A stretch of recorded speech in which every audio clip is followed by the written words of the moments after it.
Y vamos a conversar en nuestra entrevista con Eduardo Saavedra.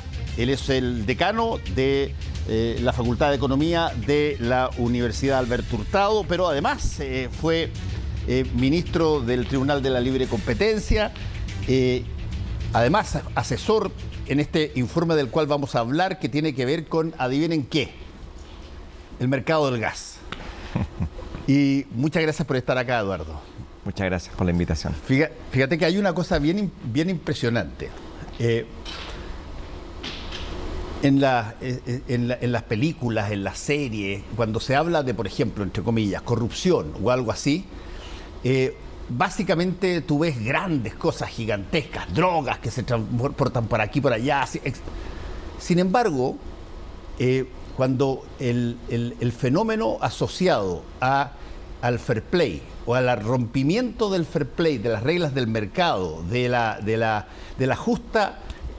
justo precio por algo que se paga, cuando uno descubre que eso pasa en las cosas más triviales, en el papel confort, en el precio de los huevos, en la situación que hubo con respecto a la farmacia y los remedios, ahora en términos del gas, pero es 1000 veces más fuerte y potente el impacto que eso genera en las personas que cuando estamos hablando a veces de grupos gigantescos que, qué sé yo, sacan flujos de un país para ponerlos en otro, porque eso probablemente lo ven como que algo que no tiene que ver con ellos, pero claro, comprar huevos, comprar un remedio, comprar el gas, es prácticamente donde se va la plata.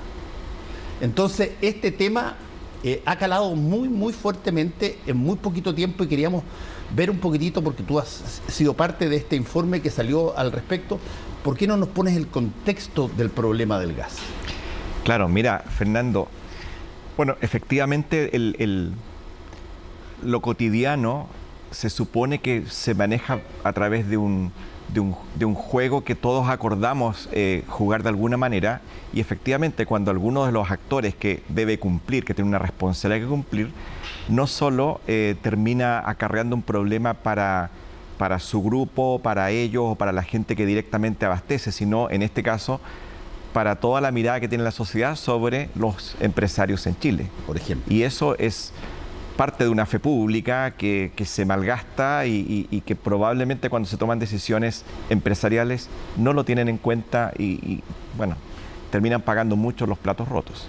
Mira, ahora... No, dale nomás, dale. Sí, no, después entramos al tema del gas, pero sí, en contexto me parece muy claro. O sea, aquí hay una responsabilidad que va más allá simplemente de entregar un producto, de entregarlo a las calidades y los estándares que corresponden, sino que hay una responsabilidad por querer hacer las cosas bien en el país.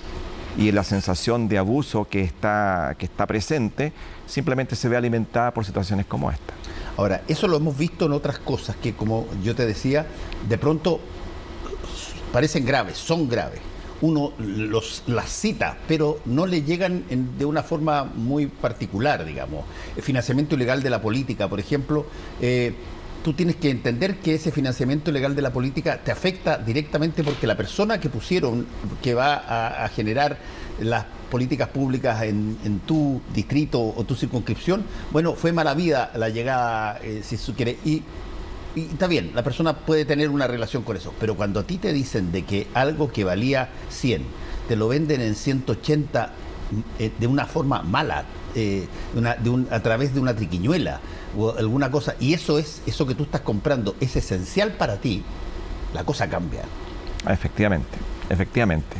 Bueno, el estudio que hizo la Fiscalía Nacional Económica buscaba, como todo estudio que hace la Fiscalía, que es un estudio general, no es sobre un caso específico, no es sobre una causa o una acusación en particular, sino que se iba a analizar el grado de competencia en la industria del gas. Y eso llevó primero a definir, bueno, ¿qué vamos a investigar? ¿A dónde vamos a tirar las redes, digamos? Entonces, se investigaron varias posibles situaciones, eventualmente anticompetitivas algunas, eventualmente no anticompetitivas, pero en esta búsqueda de un estudio que duró prácticamente un año, aparecieron dos elementos de cuidado. Uno fue el tema del gas licuado en balones, el GLP, gas derivado del petróleo, que ya se habló bastante. Hay un proyecto de ley que el gobierno está trabajando y que tiene que ver con una baja nivel de competencia a nivel de los mayoristas. Y eso es lo que se pretende atacar en un proyecto de ley nuevo. Y apareció este otro problema. Este otro problema es sobre el gas natural, el gas que se distribuye en redes, pero solo en particular a una empresa. La empresa más grande, Metrogas, la que abastece a la ciudad de Santiago. No apareció este problema en otras empresas que abastecen de gas natural en otras ciudades del país. Y el punto de fondo es que no es algo ilegal desde el punto de vista de la política de competencia. Puede haber otros temas del consumidor, perfectamente, pero del punto de vista de si se trató de una colusión, de un abuso competitivo, no lo hay. Lo que hubo fue un comportamiento bastante oportunista que se da en el ámbito de un cambio legal para aprovecharse de algo que parece pequeño, pero que son cientos de millones de dólares que van desde los usuarios, de los consumidores, a un grupo empresarial en particular. Y esa situación, ¿cómo se detecta? Bueno, lo primero, metodológicamente, lo que se busca es revisar la evolución de los precios, sobre todo en una industria donde los precios han estado creciendo producto del aumento internacional del precio del petróleo por un lado, el precio del gas por otro lado. Entonces no es fácil detectar que si hubo un aumento en particular debido a esto o debido a la situación internacional, digámoslo así en simple. Entonces lo que hace la Fiscalía, el equipo de la Fiscalía Económica, es crear un precio que sería el precio competitivo, el precio más bien que la empresa debería cobrar si cumple con los estándares de rentabilidad, y lo que se detecta es que el precio está por encima. Y cuando se busca, bueno, qué será o por qué razón el precio de esta empresa en particular y no de las demás está por encima, se percata la Fiscalía Nacional Económica de que lo que hubo acá fue la creación de una empresa paralela que le permite al grupo económico rentar a través de esta empresa hermana y mostrar a Metrogas como rentando de acuerdo a lo que la ley le permitía. Entonces, ¿qué fue lo que sucedió en concreto después el análisis que hace la Fiscalía Nacional Económica? Es mostrar que la ley se discute durante 2016, entra en vigor en enero del 2017 y ya casi al final de la discusión, a mediados del 2016, el gobierno introduce un artículo que permite que las empresas que tienen contratos con empresas relacionadas mantengan el precio de esos contratos como su costo de aprovisionamiento de gas. ¿Y qué es lo que hace en ese momento Metrogas? Más o menos en el mismo momento, en el mismo periodo, crea esta empresa nueva y Metrogas le traspasa todos los contratos a GESA, que es su empresa recién creada hermana, idéntica, mismos dueños. Es GESA una empresa nueva que aparece en el sector, que toma los contratos que tiene de compra de gas, pero luego compra ese gas a un precio que ya estaba establecido y se lo revende a Metrogas con un 20% de sobreprecio. Entonces, cuando uno calcula la rentabilidad, me imagino la Comisión Nacional de Energía regulando, mira, cumplió o no la rentabilidad pasa, pero... Pasa perfecta. Pasa perfecta. Sin embargo, como grupo, la rentabilidad extra se la está quedando esta empresa hermana. Ahora, aquí hay un punto, Eduardo, que es muy interesante y que lo voy a asociar a una teoría de un premio Nobel, que fue Gary Becker. Gary Becker crea este concepto que él denominó SMORC. SMORC es el modelo simple de un crimen racional. Y básicamente lo que él decía es que en el mundo del mercado había espacio para que alguien fuera delincuente, si tú quieres, y cometiera un crimen si se daban ciertas variables. Por ejemplo, si es que, y voy a poner algunos ejemplos que son bastante obvios, si es que el crimen tuviera una pena muy baja, por ejemplo, tuviera una multa muy menor, pero las utilidades de la comisión del crimen hayan sido muy altas, te conviene ejecutar el crimen. Si es que las posibilidades de que te atrapen son muy bajas.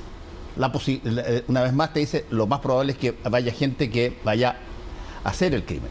Y aquí quiero meterme en este tema, digamos, de esta lógica, porque todo lo que tú has contado, en algún momento dado, Eduardo, esto fue total y absolutamente racionalmente planificado. Aquí no hay azar. Se decide crear una empresa para que la empresa genere lo que tú acabas de describir. Eso es total y absolutamente racional, no es algo que se dice, oye, mira, nosotros la verdad que no nos dimos cuenta que esto nos hacía cumplir con el reglamento y por otra parte tener las utilidades mayores que teníamos. Eso fue pensado así. Bueno, por mi pasado yo tiendo siempre a buscar alguna explicación alternativa. A ver. Alguna. Cuesta encontrarla. La verdad es que uno piensa que las empresas crean empresas por quizá una mala explicación, digamos, pero para ahorrar impuestos. Que aquí no veo el caso. En otras oportunidades la explicación buena sería las empresas crean sus empresas filiales que hacen lo mismo que hacía la otra, tipo tercerización de actividades porque crea una unidad especializada, por ejemplo, en compra de gas. Sin embargo, eran los mismos contratos que ya había comprado Metrogas. Entonces, no veo tampoco esa explicación. Y uno cuando empieza a descartar se va dando cuenta que lo que queda acá es, había la oportunidad, había un espacio, y el espacio se aprovechó. Y eso me lleva a mí a pensar que quizás que me ha pasado enseñando en escuela, en MBAs, por ejemplo, cursos sobre control de fusiones, y los alumnos levantan la mano y dicen, pero ¿por qué alguien me va a decir que no puedo crear una empresa? Entonces uno empieza a explicar la idea de, mira, hay límite de velocidad y no porque me llame Verstappen voy a andar a 180 por hora. Sin embargo, esa explicación es, desde mira, es bueno que quizás nos falta una patita acá. Y quizás eso pasa en la escuela de negocio, quizás falta en las escuelas de economía, pero también falta en la vida, que es mirar estas cosas desde el punto de vista ético. ¿Con qué ética voy yo a hacer mis negocios? Y no se trata de hacer altruismo una empresa de gas. Tiene que rentar lo que la ley le dice que va a tener que rentar. Rentar más como grupo debe haber hecho pensar a los que tomaron la decisión de si esa decisión que estaban tomando era correcta desde el punto de vista ético. Racional, sí. Con mucho cuidado con que la racionalidad llega hasta mi empresa, pero no va más allá y afecta al gremio. Quizá esa parte no se tomó en cuenta, pero falta el componente ahora, de ahí hay un punto muy interesante, Eduardo, porque tú hablas del gremio. Yo te voy a preguntar sobre eso, digamos, porque una de las cosas que se hace en ambientes bien competitivos, digamos, es que uno está mirando al otro cómo le está yendo y cómo le va y cómo me va a mí comparado con eso y cuáles son los contratos que tiene él y los tiene él. Y yo me imagino que las otras compañías probablemente tuvieron que haber mirado, visto, aparece una nueva, deben, no digo que fueran tan rápidos como para googlearla al tiro, pero bueno, esas cosas se investigan en el marco de la competencia, cuando alguien aparece muy tremendamente ganador, cuando todos los demás están ganando, pero están ganando lo normal. ¿Cómo opera esa situación así? Bueno, yo me imagino que en el mundo de los negocios hay mucha inteligencia detrás, viendo qué es lo que hacen otros. No es fácil tampoco detectar esto, no es una sociedad anónima abierta, pero probablemente se supo. Ahora, otros grupos también son grupos que probablemente transan en bolsa o tienen socios minoritarios y poner de acuerdo a todos los socios para crear una empresa, quitarle contratos a una, traspasárselo a otra, requiere una coordinación que toma tiempo. Entonces, yo no sé. Y harto pensamiento hay detrás. Y mucho pensamiento, y probablemente en algunos quizás hubo un cuestionamiento hasta ético en decir, sabes que eso yo no lo voy a hacer. Por cierto. A mí de verdad creo que en el mundo empresarial hay de todo, como en la vida hay de todo, y las empresas tuvieron 6 meses para haber creado una empresa alternativa. No lo hicieron, a lo mejor toma más tiempo, no lo sé. Lo concreto es que una lo hizo y el resto no. ¿Qué pasa ahora? Ya, se sabe esta situación, hay toda una vigilancia al respecto. ¿Qué ocurre con con las distintas formas de enfrentar esto, no solamente la económica, sino que también la legal. Bueno, respecto del gas, lo legal, me parece a mí lo mínimo es un proyecto de ley que se discuta en el Congreso, y el Congreso verá el modo en que esto se hará, si se va a regular como lo planteó el gobierno anterior con un proyecto de ley que fue retirado, que decía vamos a regular bien esta rentabilidad y vamos a considerar al grupo económico completo. Y esa fue la propuesta de la Fiscalía Nacional Económica. ¿Cuándo fue eso? El proyecto de ley fue enviado a principios de año por el ministro Llobet, que estaba a cargo de Energía, y el gobierno actual lo retiró del Congreso.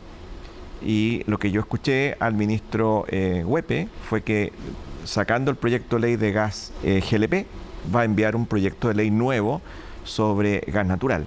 Y lo que entiendo de la cuenta pública del presidente es que se va a buscar una regulación más estricta, más dura, que básicamente es no regular el global de la rentabilidad, sino que ir a mirar cada precio que se cobra y estándar de calidad, etcétera, como todo servicio básico. Eduardo, una pregunta. El gas es una commodity que ya está en todas partes del mundo, digamos, no es una cosa. Hay distintas formas de supervigilar, por ejemplo, el funcionamiento de este tipo de recursos que son de primera necesidad, que eventualmente uno pueda decir, ¿sabes qué? Es interesante lo que hace tal país o lo que hace tal país, o aquí hay una forma relativamente estándar en todas partes del mundo, más bien de ascendencia capitalista, que ve cómo se regulan este tipo de recursos naturales. Hay varias formas, o sea, no hay una sola, y me parece a mí que el modo que se está implementando en Chile era bueno. A mí no. Un poco lo que pasa acá es que el gas natural, efectivamente, digamos, en un año, no sé, tiene pocos sustitutos. Es difícil para una persona decir, sabes que yo no quiero más el gas por redes, voy a comprar cilindro. Es complejo hacer eso. Pero podría ser. Alguien podría instalar, si gasta mucho gas, una bombona y llenarla con 1000 litros y bueno, y ahí tiene mucho gas. Entonces, pero eso aún no es una decisión fácil, simple y que se tome de la noche a la mañana, ¿no? Todas las personas, digamos. Además, entonces, eso plantea quizás el punto de que se mire al gas natural como uno mira el agua potable, como quizás miramos la distribución eléctrica, que no tenemos alternativa con ella, al menos no en el corto plazo, y por lo tanto el modo de regular podría ser rentabilidad, y así la empresa maneja en cierta época del año un precio diferente, en otra época del año otro precio diferente, pero el cuento es que al final del año la rentabilidad tiene que ser con un límite. Ese es el modo en que se estaba haciendo en Chile y el modo en que se hace en muchos países del mundo. Yo lo que veo acá es que aquí hubo una falta a la fe pública y que lamentablemente van a terminar pagando las otras empresas distribuidoras de gas, que estaban haciendo las cosas bien y que de repente le van a decir, a usted tampoco le voy a regular más por rentabilidad, le voy a regular por precio también.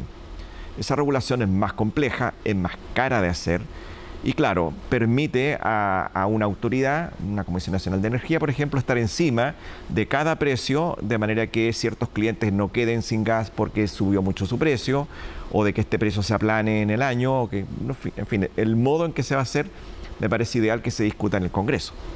Y ese modo también existe en otros países del mundo. Entonces, aquí no hay una receta de cómo debería regularse el gas natural. Lo único que es claro es que en Chile la principal empresa faltó a la fe pública. Y cuesta pensar que la regulación que sigue después de ese episodio tiene que ser una regulación blanda. A mí me cuesta verlo así. Blanda, dices tú. Blanda me refiero a una regulación en que solo se mira la rentabilidad versus dura, que es no miro solo la rentabilidad, sino que voy a mirar cada precio que se cobra. Bueno, teóricamente, voy a plantear... ¿Son lo mismo? Sí, pero teóricamente, toda la lógica de, llamémoslo así, la lógica de lo que son las superintendencias de determinadas cosas, tenían como lógica el ser más acucioso y más directos en la vigilancia. Son el regulador ad hoc para ese tipo de cosas. ¿Cuál era el regulador ad hoc aquí? La Comisión Nacional de Energía. La ¿Y Comisión la Nacional de Comisión Energía, sí. Nacional de Energía fue la que detectó esto? No, fue la Fiscalía Nacional Económica. Claro. La Comisión Nacional de Energía seguía al pie de la letra el punto de voy a regular, voy a mirar la rentabilidad de la empresa que se llama Metrogas. Sí. Yo no sé, de verdad no sé, si estaba en su alcance legal ir más allá y decir quiero la información de AGESA. Me parece que no estaba en la ley, porque la ley le decía... La ley no decía que las empresas relacionadas que tuvieran el mismo giro de alguna manera también tenían que ser vigiladas. No, no lo decía. De hecho, Un genio el que lo configuró. la ley lo que decía era lo siguiente. Originalmente decía así: el precio que se va a considerar como costo del insumo gas Sí. de la empresa distribuidora de este gas natural es al precio al cual compra, en tanto no sea una empresa relacionada. Y si es una empresa relacionada, entonces el precio que se va a considerar es un precio internacional, un estudio dirá cuál es el costo verdadero, en fin, habría que estudiarlo. Eso es lo que decía la ley. Y hasta ahí uno dice impeque. 4 años después, fácil decir que estaba impeque. El punto es que el gobierno se da cuenta que hay varios contratos, varias empresas que tienen contratos con empresas que son relacionadas. Contratos que se hicieron en 2010, 2012, 2008, en diferentes años. Y allí no habría nada malo, por lo tanto, en considerar esos costos como verdaderos costos que tiene la empresa. Porque en ese momento, cuando los contrataron, la empresa no tenían el incentivo a adulterar, a abultar esos costos. Posteriormente a que entre en vigor la ley, sí hay incentivos a elevar los costos. Entonces, cuando se da cuenta el gobierno de esto, miraron hasta allí, no vieron la segunda derivada, ¿no? En donde dicen, bueno, por lo tanto, permitamos que, si existían contratos anteriores, esos también se utilicen. Y allí es donde aparece el abuso, digo yo, de la construcción de AGESA. ¿Por qué? Porque desde que se discute la ley hasta que pasa toda su etapa y finalmente diario oficial, ¡pum!, está lista la ley, 6 meses. Y en 6 meses AGESA estaba funcionando. Entonces, por eso el punto es que se hace legal, pero se usa una triquiñuela que al final es abusiva. ¿Sí? Esa palabra ha estado de moda y por algo ha estado de moda. Modelo simple de crimen racional. Exactamente. Gary Becker. No, sí, Gary Becker merecía su Nobel. Merecía el Nobel. Muchas gracias, Eduardo, por estar con nosotros en el día.